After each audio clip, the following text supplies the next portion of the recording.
अस्सलाम वालेकुम व्यूवर। आज जो मैं आपके साथ रेसिपी शेयर करने जा रही हूँ वो है साबित मूंग दाल, वो भी मेरे स्टाइल में। तो अगर आपने मेरा चैनल अभी तक सब्सक्राइब नहीं किया तो प्लीज़ मेरा चैनल सब्सक्राइब कर दें और लाइक और शेयर करना मत भूलिएगा और बेल आइकन को भी प्रेस कर दें ताकि मेरी हर नई आने वाली रेसिपी आप बआसानी देख सकें। और अगर आपको मेरी रेसिपीज़ अच्छी लगती हैं तो प्लीज़ मुझे कमेंट बॉक्स में ज़रूर बताया करें और अपने दोस्तों के साथ भी ज़रूर शेयर किया करें। तो चलें अब हम स्टार्ट करते हैं।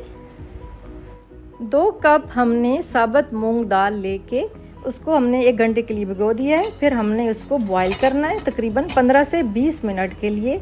और ये तकरीबन ये देखिए 15-20 मिनट के बाद बॉईल हो चुकी है। अब हम एक पैन लेंगे, उसमें 2 टेबलस्पून हमने ऑयल डालना है और उसमें पहले हरी मिर्चें हमने उनको फ्राई करना है।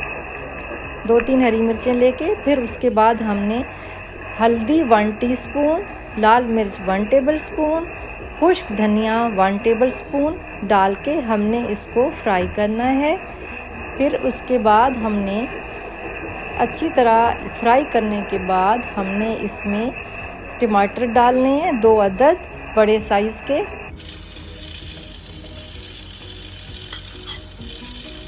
और इसको हमने पकाना है। उसके बाद 1 टीस्पून हमने लहसुन डालना है। फिर हमने इसको अच्छी तरह इसका मसाला तैयार कर लेना है और 1 कप हमने दही डाल देनी है और फिर इसको हमने अच्छी तरह मिक्स करना है और इसको पकाना है। और अच्छी तरह मसाला जब तैयार हो जाए तो दाल को हमने छान लेना है, पानी उसका गिरा के हमने मसाले में डाल देना है। और ये देखिए ज़बरदस्त किस्म की झटपट दाल जो है वो तैयार हो चुकी है। तो आखिर में आप गार्निशिंग के लिए इसमें धनिया, पुदीना, हरी मिर्च वगैरह डाल सकते हैं और गरम मसाला भी डाल सकते हैं। तो ये देखिए अब ये तैयार है।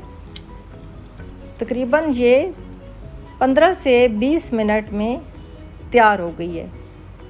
तो घर पर ज़रूर ट्राई कीजिएगा और मुझे बताइएगा कि साबुत मूंग दाल आपकी कैसी बनी।